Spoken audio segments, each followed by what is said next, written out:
It's so great to be back here. Last year we talked about Sherlock Holmes, and this year we're going to talk about the guys who try to fool him.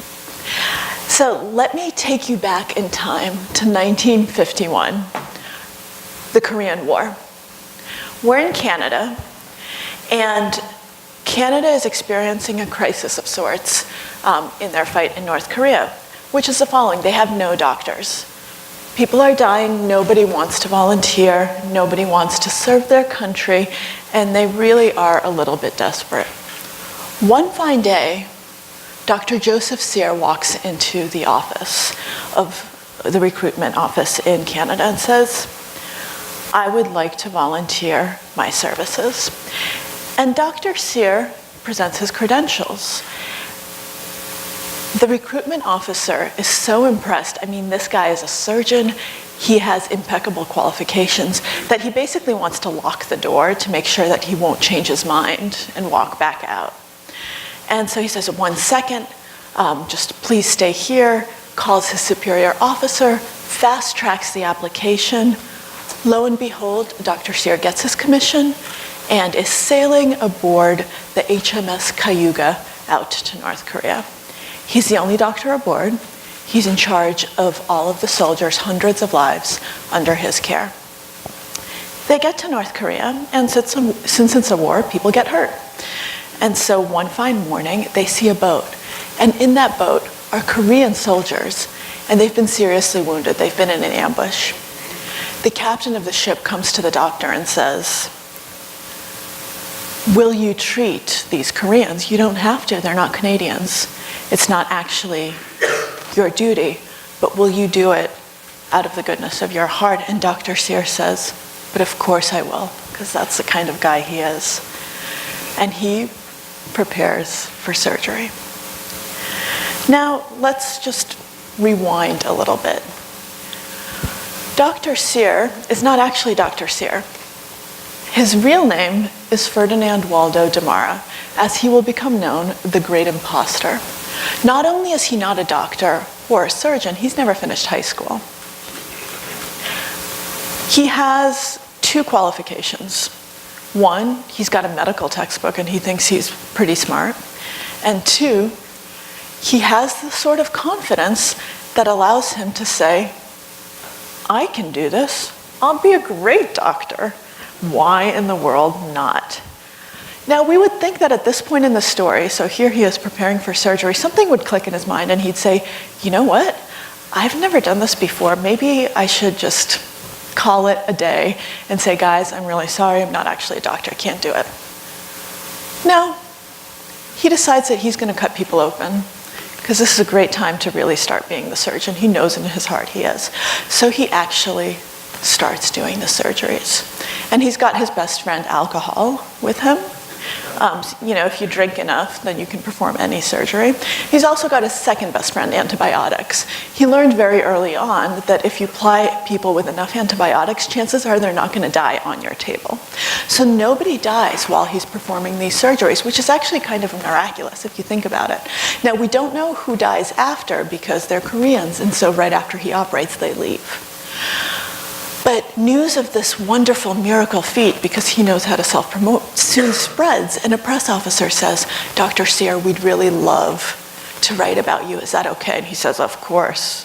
I'm the best doctor in the world. Yes, write about me." Press releases cover Canada.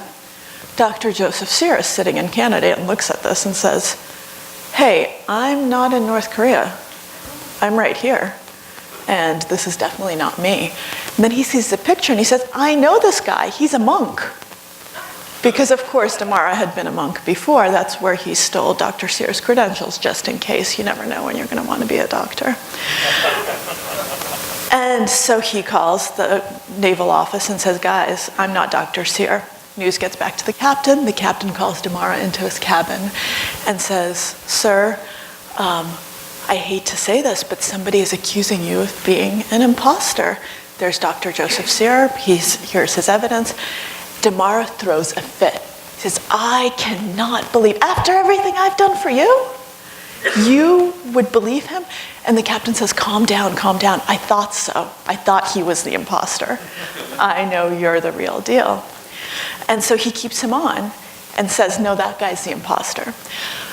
Long story short, eventually it does get straightened out that Damara's not who he says he is, and he gets called back to Canada, so he leaves.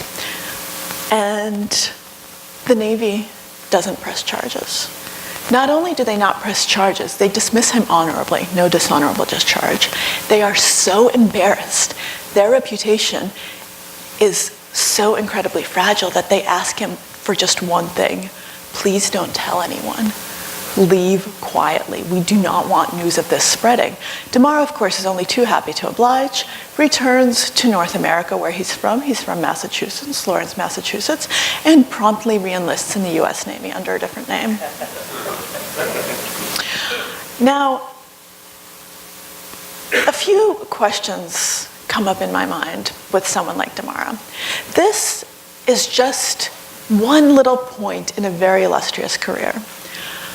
Robert Crichton, who will write the book The Great Imposter, it will become a movie starring Tony Curtis. You guys should watch it. This guy, Damara, will go on Groucho Marx's show. He'll become a national celebrity. Everyone will know his face. And yet, he dies in the 80s. To his last day, he's an imposter. And people keep being taken in. He almost gets a commission to build a bridge in Mexico. This is all after his stint in the Navy. He is a prison warden in Texas, because we know Texas has a very lax prison system. It's very easy to get through there. That's his only time in prison, by the way, as a warden, not as a prisoner. Because he keeps getting out of it. He founds a religious college in Maine. He's a professor. When Crichton starts writing his biography, he steals his identity and becomes Crichton for a while. He sues Crichton multiple times. He is someone who just keeps taking people in. He takes Crichton in to the point where when they're working together, and Crichton obviously is writing the book called The Great Imposter, decides that it's a good idea after Damara poses it to him that his pregnant wife, Crichton's pregnant wife, use Damara as her doctor and fire her current doctor. Because obviously this guy's a great doctor. And so he actually proposes this to his wife. Luckily, his wife is sane and has never met Damara and says, "Are you insane?" And he says, "Okay, honey, okay." So the daughter is born without Damara's help. 2 years later, the wife meets Damara. And would you guys like to venture a guess who becomes the babysitter for this little girl? Yep, Damara. So he, in my mind, is the quintessential example of everything the confidence man embodies. The con artist. How is it possible that someone like Damara took people in for so long, over and over and over, even when they knew exactly who they were dealing with? What is it about him? And what is it about us? I mean, Crichton was not stupid. The Canadian Navy, not stupid. None of his targets were stupid. None of his targets were greedy. None of these scams, if you think about it, are about money. And Crichton ended up giving him lots of money, never got anything in return. And Damara was always broke. He didn't get anything out of this.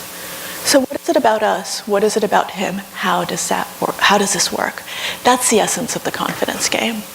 So let's begin with, what kind of a person does this? Who operates on people never having finished high school? And how does he convince people? What is it about him that makes him magnetic? What is it about him that even after people realize he's an imposter, they don't want to believe it, they still want to see the best in him? One thing I found after spending 3 years among con artists is a lot of con artists have some characteristics of the so-called dark triad of traits. And the dark triad is psychopathy, narcissism, and Machiavellianism. Psychopathy is actually the rarest because there just aren't that many psychopaths in the world. And Damara, I think, probably did have some of that. I mean, the guy did literally play God with life and death. But psychopathy is actually something that makes someone incredibly good at reading other people. So it means that you don't experience emotions the way that other people do. You don't experience empathy in the same way. What you do is coldly analyze and rationalize. So you're actually able to read people a lot better than you might think if you don't experience emotion, because the emotion doesn't get in the way. Victor Lustig, who was one of the great con artists of the 20th century, Count Lustig, as he styled himself, he sold the Eiffel Tower not once but twice to two different groups of investors. And he also conned Al Capone, but that's a different story. He wrote something called the 10 Commandments of the Con Artist. And one of those commandments is, the con artist isn't a good talker. The con artist is a good listener. So the con artist is someone who actually listens when you answer a question, who looks, who observes, who cases you so minutely and ends up knowing you better than you know yourself. Psychopathy actually enables that, because psychopaths are always observing the world. They need to figure out how other people function because they don't function the same way.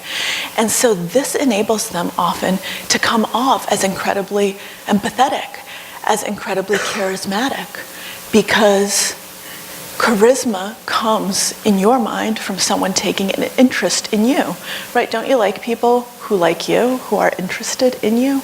That's incredibly flattering. And this is something that comes from being able to just logically and coldly dissociate yourself and study others, study their reactions. So you end up coming off as incredibly charismatic, and all the while you're able to take advantage of people's foibles, of people's emotions, of the things about people that make them human that you don't actually have. But perhaps more important are the other two traits, which are narcissism and Machiavellianism. The narcissist isn't just someone with an overblown ego and sense of self. It's also somebody who has an overblown sense of entitlement. I have this coming to me. I'm not doing anything wrong. All I'm doing is righting the world. I'm taking what's rightfully mine. It's something that allows you to rationalize just about any behavior, which is what con artists are so incredibly good at doing. Ask any con artist and they'll say, I'm not a con artist. I'm a really good person. I just sometimes, I'll sometimes do things, but I'm not doing anything wrong. So Damara's reasoning is very simple. It's okay for me to steal that PhD. It's okay for me to steal that MD. It's okay for me to take any credentials I want because I'm smarter than those people. Why would I go to school for 8 to 10 years? Let me just take it. It's rightfully mine. You can imagine, you don't even have to go as far as Damara. You can think of someone like Lance Armstrong. And I obviously am not in his head. I have no idea what he's thinking or how he's thinking. But you can certainly imagine someone like Armstrong saying, you know what? I beat cancer. I deserve to win. I'm entitled to it more than anyone else here. And so what am I going to do? I'm going to take it. And I'm not cheating. I'm not doing anything wrong because it's mine. And nobody deserves it more than me. It's this kind of rationalization that allows you to really justify almost any sort of behavior. And it works on us too. I almost got booed off stage in Texas when I mentioned Lance Armstrong, because people said, he's not a con artist. He did nothing wrong. Everyone dopes. I said, hey, excuse me, no, that doesn't mean he did nothing wrong. But you were caught up in his story. You wanted to believe it. Machiavellianism comes from Machiavelli's ideal prince.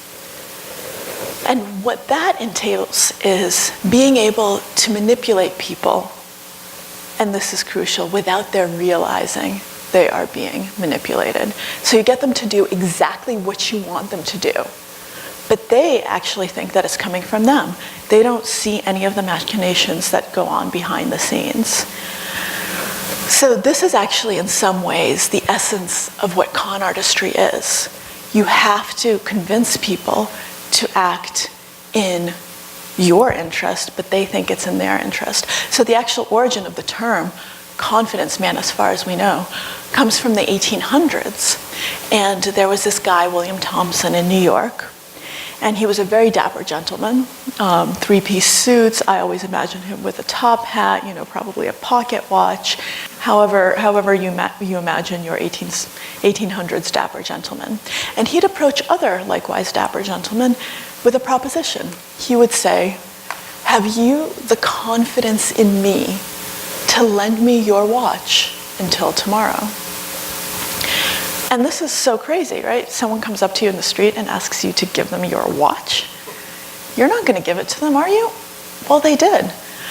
Because the way he approached them, the way he asked it, the people he approached, he read the situation incredibly well.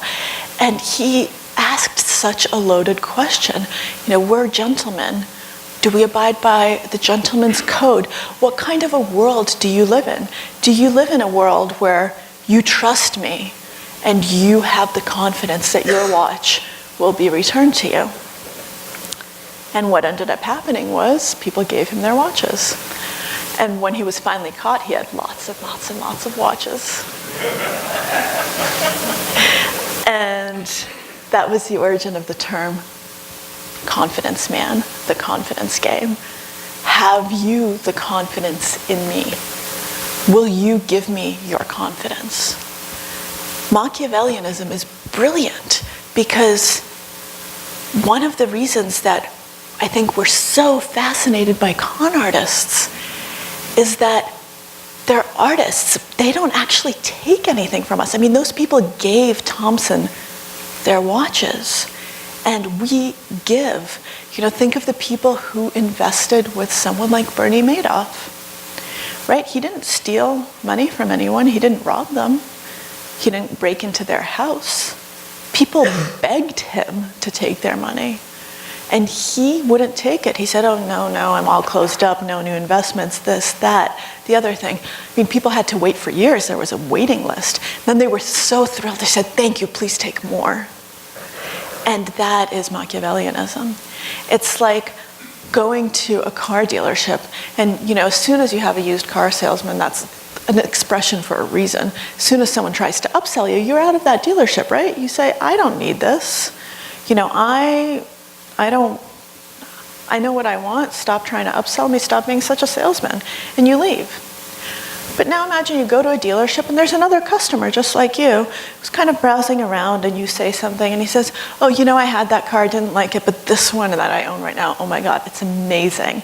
And you guys get to talking, he tells you about his great car, you walk out with that car, you're thrilled. You think you've just really gotten the best deal in the world, even though that car was probably a little more expensive than you wanted, you didn't quite need it. And then what you didn't know is that he was also working for the dealership. So he's also a salesman. That's the con artist. That's the Machiavellian. Someone you don't realize is even selling. So that's the kind of the Damara, the con artist, why they're charismatic, why they're so good, why we listen to them. But what is it about us? Why do we actually go against our self-interest in so many ways? What is it about us? Is it about gullibility? Is it about lack of skepticism? What is it about people that makes them so susceptible to people like Damara? And the answer is something that I really didn't expect to find. I thought I would be able to find some personality characteristics in there. It ends up there aren't any. It's not about skepticism. Skeptics can get conned. It's not about greed. Greed has nothing to do with it. It's not about you can't fool an honest man. Honesty has nothing to do with it. These are all ways designed to actually make victims look and feel bad. There are no good statistics for cons because most people never report them, because nobody wants to feel like a dupe, like a victim. People are really ashamed, like the Navy. And so what ends up happening is con artists keep doing it over and over because we really victim blame when it comes to con artists. And what I want to argue is that we shouldn't, because it's actually something much more fundamental that we all share. It's something about our humanity and our need to believe and our desire to believe in stories that make sense of the world that's otherwise quite nonsensical. And so what you end up having is people who take advantage of just some very specific basic characteristics of human beings. Let me kind of explain a little bit what I mean by that. So when I give you a list of facts, if I say, this is what I believe, here are my reasons, here's my logical argument, you can pick that apart, right? You can see the holes, you can argue with me, you can tell me why I'm wrong. But what if I come up to you and I just tell you a really compelling story? What if I say a lot of the same things, but just in a narrative guise? Well, as it turns out, what ends up happening is we no longer question. We don't see the same logical flaws that we would if I just presented you with a logical argument. We can't argue with story the way we can argue with facts. So there was one study that was done using Sherwin Nuland's How We Die. He has a really devastating story in there about a girl named Katie who gets murdered in a mall. It's called Murder in a Mall. And a group of psychologists took this story and they also changed it a little bit. They introduced some inconsistencies, some false facts, and then they presented the story as if it were a newspaper account. And they looked at a few different things. They looked at how absorbed people were. And then at the end, no matter how they presented the material, they asked them to go back, and they called this Pinocchio circling. Said, please circle any false notes. Please tell us, what's wrong, what doesn't make sense in the story, what doesn't logically follow. People who got the newspaper account were able to do this very well. People who just read Nuland's narrative couldn't. They said there are no false notes. Even when this was given to them and said, please find them, they said, no, it actually makes perfect sense. There's nothing wrong. We're convinced. Because you get so emotional, and this is what con artists do so well. They engage your emotion. That's the first kind of the fundamental step of the con that makes everything else work. You have to be emotionally involved in the story, because once you're involved, you stop being objective. You become completely subjective. By the way, this works even if it's fiction. So there was a study that was done with a novel, and people knew that they were reading a work of fiction, and it presented scientific information. It was actually about fetal alcohol syndrome. This was taken from a real novel in the 1980s. The study was done in the 2000s, but the novel's from the 80s. And it presented a totally wrong picture of fetal alcohol syndrome. It said you just need to, you have to drink so much and every day, and this is how fetal alcohol syndrome happens. Wrong. That's not how fetal alcohol syndrome happens. The accurate representation would have been to say you can just drink a little bit, and if you get unlucky and you drink during a critical period, that's enough. But people who read this, even though they knew they were reading a novel, later reported it as fact and remembered it as fact, and that belief would not be corrected, because when we're in a story, we just take things as true. We're not in a skeptical frame of mind. If you look at the work of Daniel Gilbert at Harvard University, you would see that this actually makes perfect sense, because the way that he describes it is as a two-step way of dealing with the world. So everyone sees the world in a two-step process. The first step is belief. So we always have to think something true before we verify it. That's the second step, verification. So if you think of pink elephant, right, for one split second, you have to picture a pink elephant in your mind in order to say, oh, Maria, pink elephants don't exist. And so then you verify it and you say, false. But a lot of times what ends up happening is, if I don't say pink elephant, if I just say, oh, I was born in Moscow, and then I did this and I did that, I'm telling you the story of my life. You don't have any reason to question, so you're just kind of listening. And you never verify, because either one, you're not motivated, or two, you get too busy. You have too much cognitive load. There's too much going on. And so we get stuck in that true position. And so it ends up that because truth is kind of the default, we often can be taken in by unscrupulous people who take advantage of that, who know that we're not going to verify quite often, and who start developing our trust in those baby steps, so that by the time they're done with us, our entire view of the world has shifted the way that they want it to shift, and we don't really realize it's happened. We're none the wiser. So stories are something that I think all of us want to believe in. And it's the reason we love magic. I mean, it's the reason we love magic shows. The best magicians are not the best sleight of hand artists. They're the people who can capture your attention and tell you the best story. Because then, even if you know how the trick is done, you're still taken in by the drama. I mean, one of the reasons that magicians often hate performing for kids is kids aren't listening. They're not listening to the story. They're actually looking at the hands, and so they see the trick and they say, hey, you did that. Adults don't see it because adults are listening, adults are kind of nodding. Adults have attention that's very easy to manipulate. So kids are actually much more skeptical when it comes to magicians and when it comes to con artists. It's much more difficult to con them. But we're not so lucky. And the other thing that I learned about humans is that trusting one another is actually incredibly beneficial. And this is, in a way, very comforting. But I thought that I would learn that skepticism is much more beneficial. But when you look at the evidence, it ends up that on a social level, societies with higher levels of generalized trust end up doing better economically. They have better social institutions. They're more developed. Now, let me give you a huge caveat right here. Huge asterisk. This is all correlation. So we don't know if it's that trust leads to better societies, or if you're in a society that's better developed, you trust people more, and the other way around. So we don't know that, but we do know that they go hand in hand.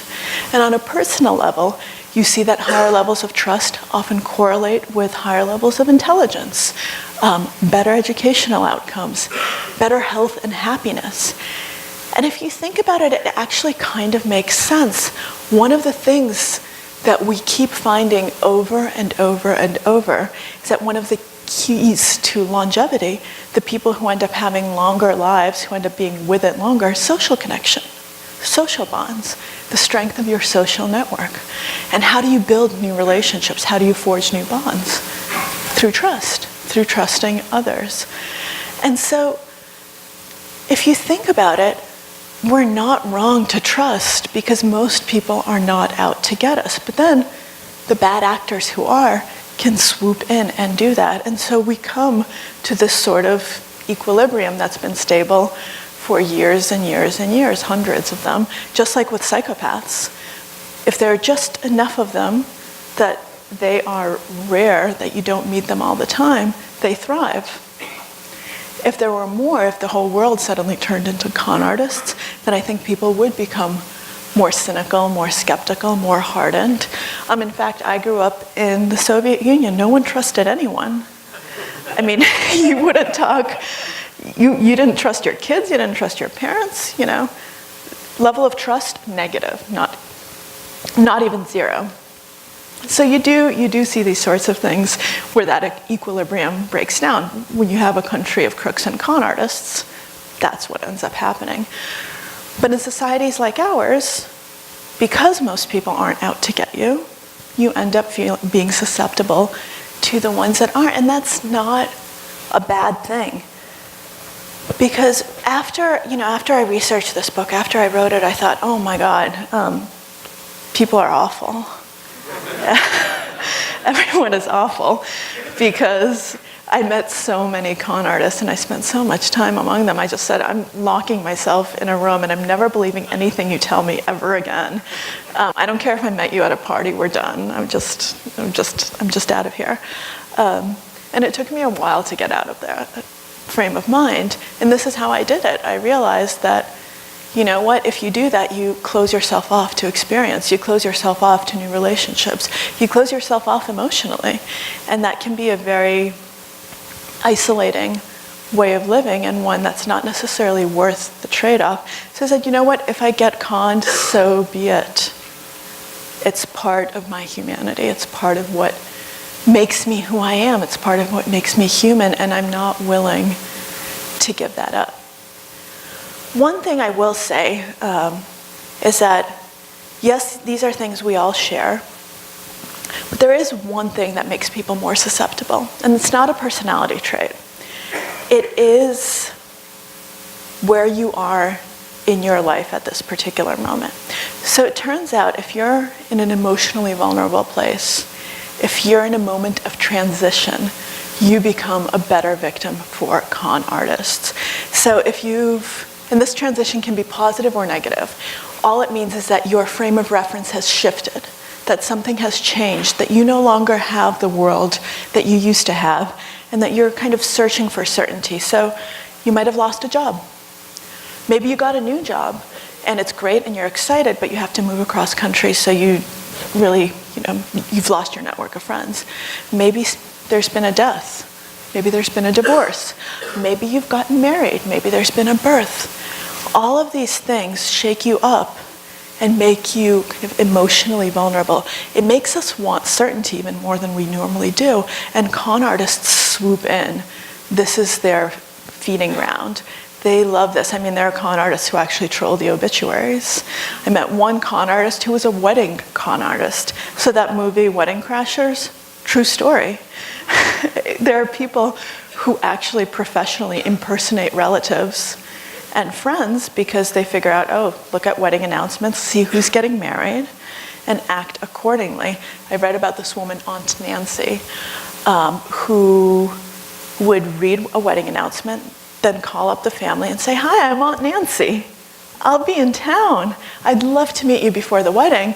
I'm coming in tomorrow. And of course, people will meet with Aunt Nancy. Then Aunt Nancy comes. They have a wonderful time. Aunt Nancy needs to get back to the city, only has traveler's checks, so you lend her a little bit of money for the bus or whatever it is, maybe some for the hotel, and she'll pay you back, and she's so excited for you to come visit later on, and then you call and you say, why didn't you tell me Aunt Nancy was coming? They say, Aunt who? And there went Aunt Nancy.